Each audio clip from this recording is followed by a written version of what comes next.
It's the Pack the Rock podcast, episode 7. I am your host, Dylan Traeger, joined by panelists Liv Clements, Noel Fary, and today we have Josh Pos. Thank you guys for joining us as we have a lot to talk about today, starting off the IU versus Akron game coming up this Saturday at 7:30. What do you guys think about that game? I would say going into this game, it was one of the two at the start of the season. You look at it and you say, this is a win. We are going to pencil this in as a win for the Hoosiers for now. And anything more than that is a plus. But now, we've seen them dominate Indiana State. They lost that game to Louisville where they did come back. But I think in terms of play style, that game wasn't really as close as it ended up. I mean, IU got dominated by Louisville in that first half. So I think right now, we've said this so many times throughout the season, but this Akron game is a must-win if you were going to take anything positive away from this season. I agree. I think it's important I feel like you can kind of compare this Akron game to the ISU game. It's an expected win, expected blowout. I think what's different, though, this time is they kind of use that ISU game as like a tryout a little bit for the quarterbacks, and now that we have Taven for sure, I think that IU needs to work all the kinks out from this point on. They can't be, working on kinks from this point forward. I think you go into Big Ten matchups, it's not going to be the time where you are still struggling quarterback position with Michigan. Let's not go to Ann Arbor and do that. But I think this Akron game will be good. I honestly don't think IU needs to sleep on any team. I know that ISU was an expected win, but I think looking into this Akron game, they'd be foolish to go into it like we're going to dominate, because I think they looked at Louisville like we're going to win, and they didn't. I think anything can happen from this point forward. I think teams are finally solidified like how they play. So I think from this point forward, IU just needs to look at every team as competition. Yeah, I think this game is going to be a win for Indiana, but it's about the defense this time. They were fantastic in the second half against Louisville. But in the first half, they were sketchy at best. I mean, not good. Not good at all. So if they can keep Akron under, let's say, 15 points in this matchup, I think we'll have a better feeling about this team going to College Park in a week. I think it's important, too, to mention with Akron coming in, they have not yet won away. I think that's an important thing to mention. I think winning at home and winning away are two very different things. So I think for Akron, going in 1-2 to IU, and then their 2 losses are away, I think that is something that IU needs to pick up on. I mean, the fans in Memorial Stadium are going to deliver every time. I think the energy will be there. It will be fun. It will be a night game. So I don't think they need to worry about that, but I think I need to take advantage of being home. I think they have been with Ohio State and ISU, even though losing Ohio State, it was a big game. It was big energy. So I feel like they need to take advantage of that. With Akron, I feel like they need to come in and be prepared that IU does have that advantage, because I think that could play a role in it. If they get scared and they fumble all the balls and interceptions, then I think that they'll just fall into another game lost from away. I think it's going to be cool with the blackout. Yeah. With Indiana wearing those alternate black uniforms. That's going to be a cool look. Yeah, what I noticed is just how Akron kind of had a similar issue to Indiana with quarterbacks. Definitely. They floated between 2 quarterbacks, DJ Irons and Jeff Undercuffler Jr. Both of them are seniors, and both haven't found much success. You look at Undercuffler, he's thrown 3 interceptions in 2 games. His rush game has been bad, negative 40 yards on 4 carries. I think this is a game where, regardless which quarterback they pick, the IU defense is going to have a field day, and I'm really looking forward to seeing that. They're both seniors, one of which is a 6-year quarterback. They've got the experience, but I'm really looking forward to seeing this IU defense. Yeah, no, I agree. And I think that this is an interesting game because with the teams that IU has played this season, we look back to Ohio State at the start of the season when, their quarterback position, obviously it's solidified, but it is not the typical Ohio State fashion quarterback that we have seen. And the IU defense took advantage of that. I mean, that offense did not look very good for Ohio State. They blew Indiana out, but still, I think the defense looked pretty good. So I think in this situation, going up against a worse team, take advantage of a situation that you're facing yourself, quarterbacks who are not integrated into the offense 100% yet, and take it with this IU defense that is better than average, and I think they're going to really disrupt Akron. I like that point you made. I think it's important to acknowledge the fact that Akron is almost mirroring IU at the beginning of the season. I think you see Akron with these two quarterbacks. We don't really know. They're doing this tryout thing that IU did that everyone looked at as like, oh, this is a mess and this is messy. But I think IU needs to take advantage of that. They're basically looking at themselves in the mirror. I mean, Akron struggles with the rush game. They've seen that before. They struggle with handing off and actually getting yardage and going for the touchdown. And then they see both quarterbacks really rely on their passing game. I mean, and they're already throwing interceptions. So I think it's important for IU to acknowledge that their weak points are also IU's weak points that were at the beginning of the season. I think that will be a big step into what they look at. And score-wise, I mean, when you look at Akron scoring, they're not scoring more than 30 points at this point. And I think that's important to acknowledge, too, is IU really isn't either. So like I said earlier, I think when you put in struggling with the rush game, struggling with quarterback, yes, IU has picked Taven, but still we saw in that game against Louisville, there wasn't much of a shine from him. I think we were all expecting more. So I think that they need to realize that they're looking in the mirror, honestly, when it comes to this Akron game. And what I noticed was in this last game, Akron versus Kentucky, where Akron lost by over 30 points, both quarterbacks continued to keep scrambling. They weren't throwing the ball. They weren't getting rid of it. They were turning over the ball constantly. And as I said, I think the IU defense is going to be stellar in this. Just overall, quarterbacks trying to rush and get through, not working. Both quarterbacks combined for over negative 70 yards rushing on the season. Something to look at. I think, too, like you just pointed out, IU's going to take over defensively, but 13 sacks for Akron so far in the last 3 games. I mean, that's insane. I think for either quarterback, I would be struggling. But that's something that defensively IU can take a pride of. I mean, their defense is strong, which we saw that. We didn't really see that in the Louisville game, which makes you a little worried when there's higher competition and offensively their competition is strong. Our IU's defense might start to dwindle a little bit. But I think with this game, it'll be something they could look into. Nicholas Toomer can definitely take advantage of that. Aaron Casey can take advantage of that as well. Struggling quarterbacks is a strong way to win a game if you not acknowledge that and you take advantage of it. Yeah, no disrespect to Akron at all because they have the same struggles as Indiana, but if you barely beat Morgan State 24-21, I didn't know that Morgan State existed in college football, if I'm going to be 100% honest with you. So if they're only beating, but they did lose to Temple by 3, so I don't know how good or bad Temple is, but they're historically pretty decent. So Akron just seems to be one of those weird teams that Indiana has to take seriously because if they don't, they could find themselves kind of like the Idaho game last year. If you guys remember, they were losing at halftime. Indiana was losing at halftime. Luckily, they figured it out and the rain stopped in the second half, but you cannot be losing at halftime of this game. Yeah, I mean, even in that win against Morgan State, you take a look at the statistics. Akron was able to put up 4 total rushing yards. So then you look to the passing game, obviously. And I think that in that sense, we saw it in the Louisville game. IU's run defense is not there when they're dealing with a really good back. So for a team like Akron, who obviously, if they're going to grab a win, it's probably going to be through the air. IU has gotten a turnover in every game so far this season. I think that's a good sign. I think that this defense for IU and this offense for Akron matches up well. You've got guys who can disrupt things on the front 7. Andre Carter has been a big guy, tackles for lost, sacks. If you can get him back there and cause their quarterbacks to get even more negative rushing yards, like you mentioned, Dylan, that is a recipe for success.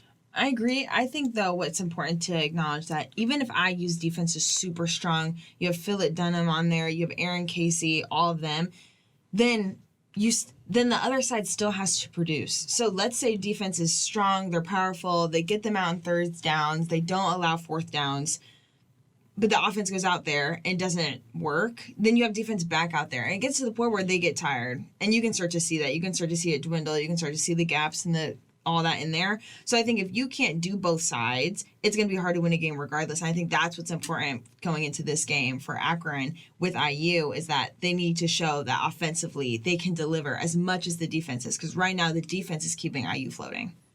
And, you look historically, it's IU 3-0 all-time on Akron. Their last facing in September of 2010. IU winning 35-20 for the quarterback for IU, Ben Chappell.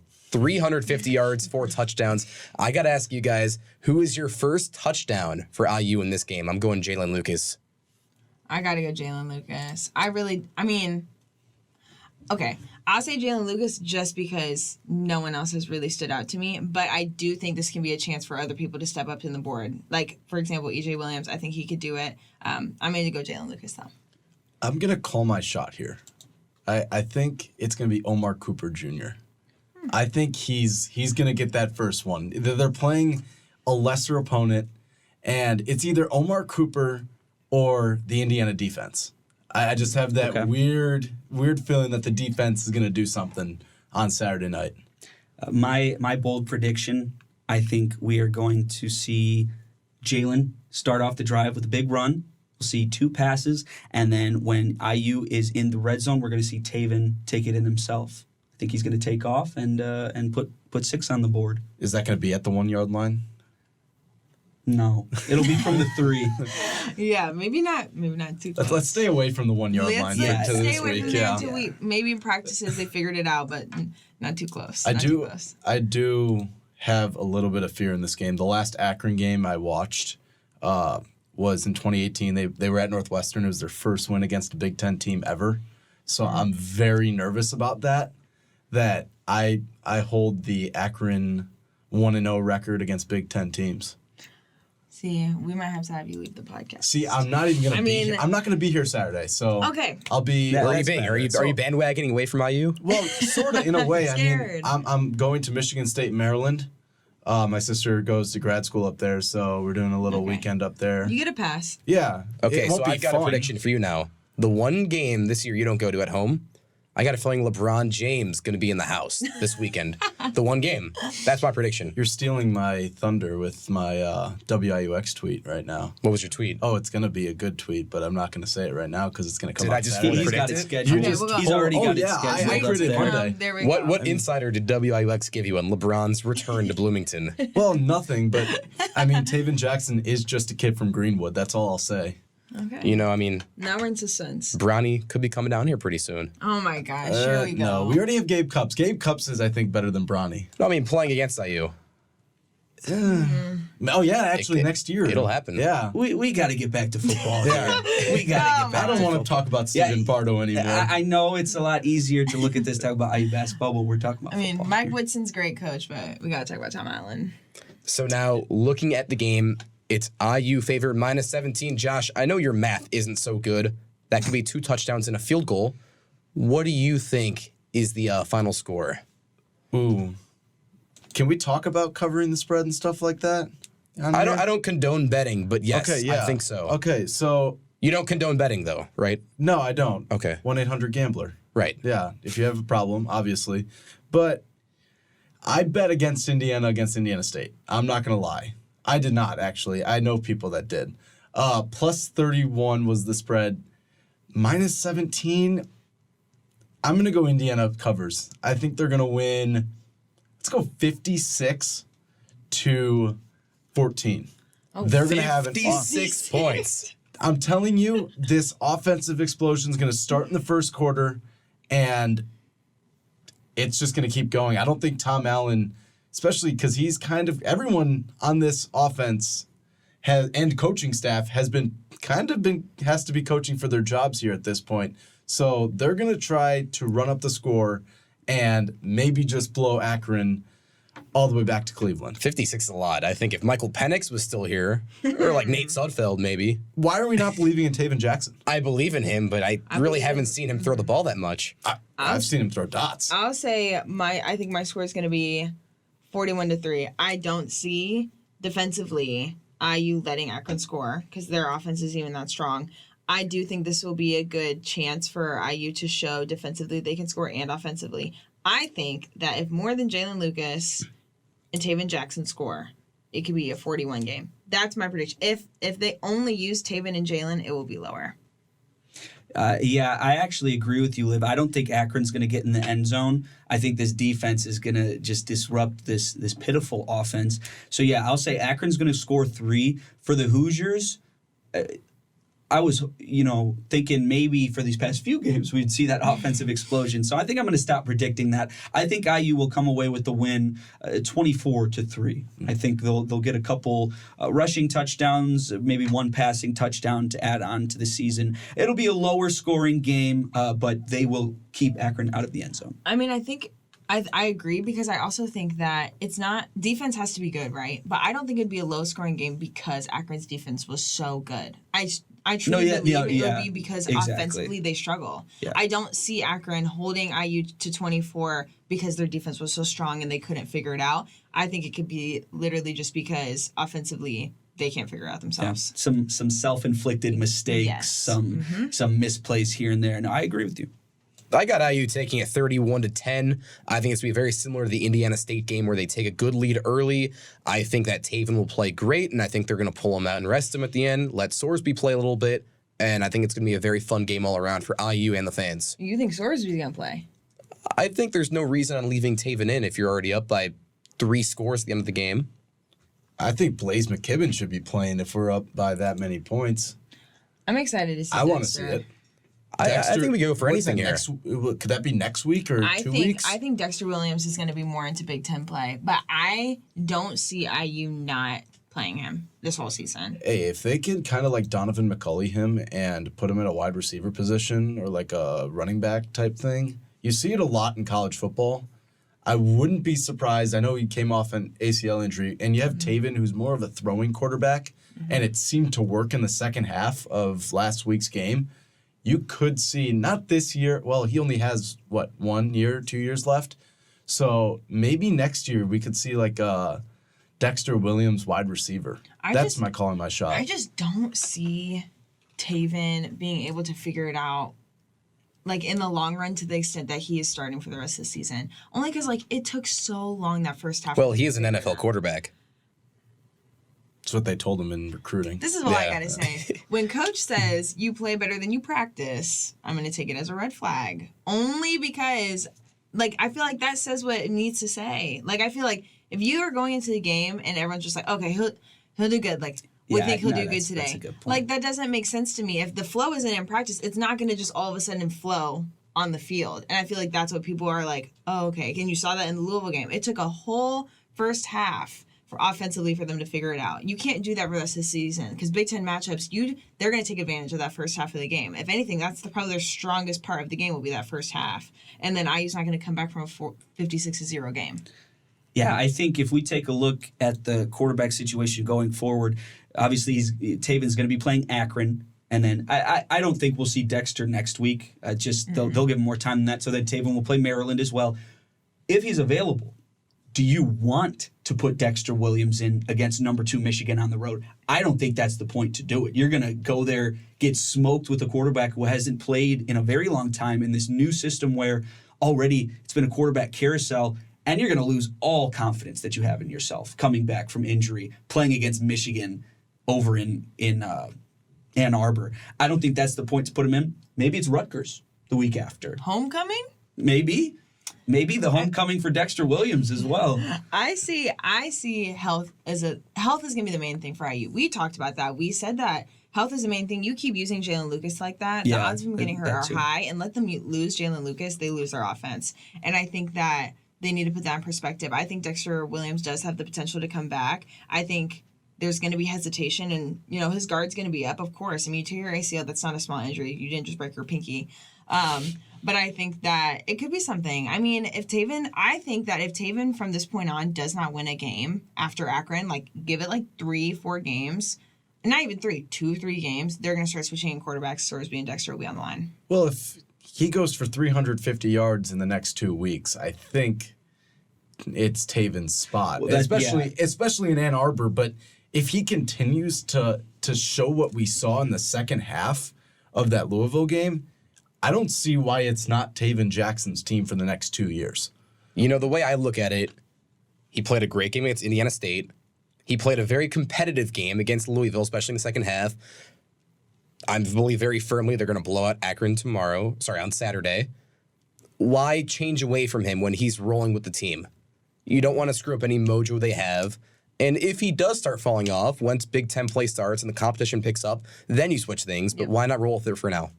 And that I was going through the schedule. This game against Akron and Maryland and then probably Michigan, that's going to be, we already had our quarterback audition to start the season. That's going to be the point where Taven is going to secure or not secure his legacy here. Can he get it done consistently? And if he can, then like you said, I don't see a reason to take him out. Dexter Williams, he looked pretty good last season, but definitely not good enough to be like, welcome back to your team, here are the reins to the ship. I think Taven's got a good shot here. He had one passing completion in his starts last year. I think that's what it was, like against Michigan State. In regulation, I don't think he had any completions. It was a cold game, but and then we came out running the Army-Navy offense against Purdue, and it was fantastic. It worked out, I guess, but he tears his ACL, and I want fun. I want fun. I like throwing the ball deep. I don't like screens. I think it's important to say, too, that Taven came in with all these transfers. IU has a huge portal transfers on their team, and I think that also creates this, kind of flow and bond. I mean, if you have a full team that there's not that many returners, really, only Noel Pierre and them, I think that plays a factor that Taven came in with this team. He's not the only newbie, right? There's new players all over the field. So it's not that he's the new guy and, oh no, I don't know what to do. I think that would be more Sorbsby's play and Dexter's play. I think for Taven, though, it will say a lot with this new team, new quarterback. Let's say, for example, if they get bowl eligible, I think that will be solid for him. I think that will solidify his spot here at IU for the next couple of years. I think the O-line will like if Taven's starting too. I mean, the steak dinners that if they don't allow a sack, I mean, that's crazy. I'd kill to be an offensive lineman. Maybe I'll take you out to a little steak dinner sometime soon. That's cute. I mean, are you paying? I think I could take the hit on it this time. Okay. I don't know about that. Kind of like Carlo. All right, so now we're going to look down the road. Let's say IU beats Akron, finishes 2-2 in the non-conference play. How many games do you guys have IU winning in the conference?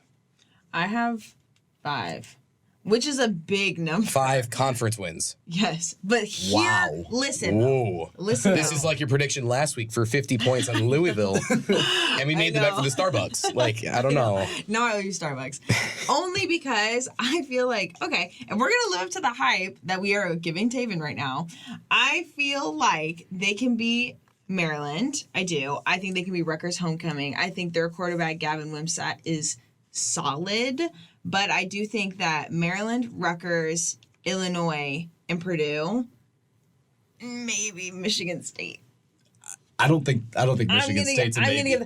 Not Michigan. Okay, let me add emphasis. I didn't say Michigan. Or maybe even Wisconsin. Actually, I think they have potential to make a bowl eligible. I just know for a fact they probably will not beat Michigan and Penn State. Yeah, I think you take a look at the schedule. I like that Rutgers game. I think that they could come away with the win there maybe. Purdue, they kind of fallen from grace a bit. It's maybe. I think Michigan State, it's going to be cold. You never know what could happen. I almost like that game a bit. I started off this season thinking that IU would maybe win 1 Big Ten game, most likely 0. I'm up to 2 or 3 now. I will say 2 or 3. Okay. Yeah, I've watched Indiana football my entire life, so I don't expect much at this point. And also, I'm a Bears fan, so I also don't expect anything from my football team. So Saturdays and Sundays have been kind of a wash.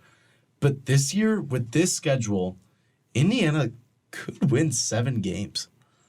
I mean, this could be one of those years where the schedule plays out. I mean, Maryland, you're going to lose that game. I mean, I think they're going to lose that game. It's going to be close, but I think Maryland's a really good team, and they'll be Big Ten road tested by then. Rutgers should be a win, but that's the same thing Rutgers is saying about Indiana. That should be our road win. Penn State, obviously, that's going to be a wash. Let's all be honest there. Wisconsin, I'm old enough to remember all of the games where Indiana football would be leading in the fourth quarter. It's going to be one of those games, and they're going to lose. Illinois, Michigan State, Purdue, 3 very winnable games, and I think they get 2, maybe 3 of those and are bowl eligible by the end because Michigan State, woof. Purdue, so-so. Illinois, they haven't impressed me, and it'll be half Indiana fans at that in their Memorial Stadium, I think as they call it. The fake Memorial Stadium, the fake Assembly Hall. They like to copy us there in the land of Lincoln. Just because we're better than them. Yeah, I mean, not like the college is better, but the state itself, Illinois, has it, right, Traeger? Something about it. I don't know. Something about it. It's not the Chicago Are part. we getting a little biased? I don't know about that one. So I've got Indiana winning 2 conference games. I think Illinois is very winnable. Quarterback situation, 7 interceptions on the year. I think that could be very winnable for our defense. And Michigan State, I think, is very winnable with the whole coaching scenario. I'm not saying the other games are out of play. I think IU can stay very competitive in them, but I don't see IU winning them. I would have loved to see an IU Northwestern game. I think that would have been a great game. Going down to Evanston, Illinois, the best state. Evanston is not a state. Evanston in Illinois. We're talking about the best state here, Illinois. Huh? We were just talking about the best He's state. saying Illinois is the best state. Yeah. Because they would have went there for Northwestern. Now Yes. you're going back on what you said. Josh. No, but he Yeah, said going on- Evanston, Illinois is the best state. I said Evanston in Illinois. Yeah. Oh, It's the best Evanston state. in Illinois. Talking about what you're saying. Well, I thought you were just saying Evanston, Illinois, and I'm like, that's not a state. I will say, though, I think, and we said it with Indiana State, right? It was their game to win, and it was their game to show out, and they did a little bit. I mean, the offense looked decent and was pretty good. I liked how Taven looked there more than what I had seen in other games. This Akron game is another chance to put a bit of a statement out there and show that you can win another game because if they don't win this game somehow, which I don't think that happens, obviously, but let's say this is a dumpster fire and they don't win, they will not win a single Big Ten game. I agree. I can say that much. I mean, also when you look at their schedule, the first 4 or 5 teams are undefeated that they go against right now. They're all 3-0, and I think that's so crucial to look into because the Big Ten is not it's not a conference you sleep on, and I think that it's important to look at the East and West for both. And acknowledge teams that you're going against. I think when you see Maryland, Michigan, and Rutgers and Penn State are all 3-0, you acknowledge that. Yes, I do think IU will compete against Maryland and Rutgers really well. I mean, it could all change before they even compete with them. Rutgers could totally just hit the floor before they get to the homecoming. You really never know. I think that's what's so fun about this Big Ten conference is that Michigan's starting off strong, but you really never know. And they're second in the nation, but then what happens if they get one loss? So I think that's important to say. I think everyone's kind of looking at IU kind of they're okay. Be Akron, be Maryland going into the Big Ten. I think that they'll solidify their Big Ten position going against harder teams. We're going to learn a lot about Rutgers here this weekend as they go to Ann Arbor to face Michigan. If they can keep it close and be close at halftime and make it a game going into the fourth quarter, then I'm going to start to get scared of Rutgers. But until then, they beat Virginia Tech. They beat Northwestern, I think, week 1, and I think Temple. They're not really beating good teams. So, and Virginia Tech's just not very good, and it's really sad because Enter Sandman's so cool. And how are you going to enter Sandman for a 1-2 team? I just hope they play Back in Black. On Saturday. I've been to Iowa, and it's we haven't seen enough Back in Black for a while. Talking about the White Sox. It's been a while. We're good. I think that Rutgers game is a solid game. I think it'd be so fun because, yes, it's IU's homecoming, but Rutgers is not a team you sleep on. Their quarterback's solid, and I think that that's going to be important for IU to look out for because even though they're strong defensively, I think their quarterback, Gavin, has shown offensively that he is a threat, and I think that that's going to be important. I think for other teams like that too, I mean, you notice how certain quarterbacks have more experience than others, right? And I think that going into that for these certain quarterbacks to know, okay, defensively, this is what's going to happen, that gives them a leg up. I think that also can hurt Taven too, because you don't really know what to expect. You can watch film when you've played in Ann Arbor. You really know, okay, this is what's going to be experienced. When you've done Penn State and it's a whiteout game, I mean, that's a different feeling.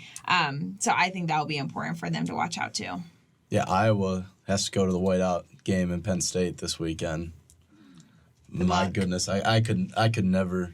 It's crazy atmosphere. Never play in that. I'm taking timeouts all the time. I was watching that one game last year, Minnesota at the whiteout game. and it's just crazy. The atmosphere and everything. It plays a factor. It's wraps before the game starts. That's what I want Indiana to be like one day. But then I realized, like, Penn State doesn't have an atmosphere for basketball anywhere near Indiana. They can't even get 5,000 people into their stadium, even for their best teams. So you kind of you give and take. But I think they will. I think they're saying black out the Rock this weekend. Yep, black out. That'll be. I think they have to pack it first. I think that Akron will be a really good game. It will say a lot. And I think that with a win, which cross our fingers that they do win, I think with a win, they could go into Big Ten feeling way more confident. I think, like Noel said, if they lose, it will be really, really hard to come up from that going straight into Big Ten. But, I mean, we'll see. You never know.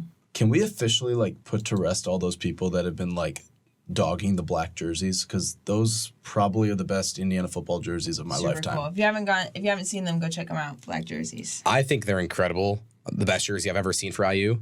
And I think Hoosier Network should buy each of us one of them. If they start to sell them, I mean, they have to sell them. I'll buy one. Yep, but we'll buy them. They're not going to sell them to me. I'm not going to go out in my own way and get DH Gate. It looks like you're going to need to go get one. I'm not going to say how, but you're going to need to go get one, Josh. Oh, so don't give off our secrets here either. Yeah, I mean, I won't be on the sideline, but I'm not going to make my way. It'll be a good game. All right. It's the IU versus Akron game on the Pack the Rock podcast, brought to you by Hoosier Network.